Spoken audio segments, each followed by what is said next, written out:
بسم الله الرحمن الرحيم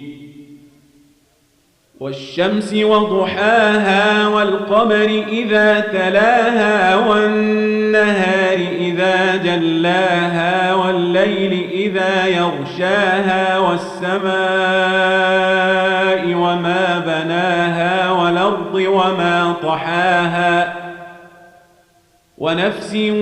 وما سواها فألهمها فجورها وتقواها قد أفلح من زكاها وقد خاب من دساها كذبت ثمود بطغواها إذ انبعث أشقاها فقال لهم رسول الله ناقة الله وسقياها فكذبوه فعقروها فدمدم عليهم ربهم بذنبهم فسواها فلا يخاف عقباها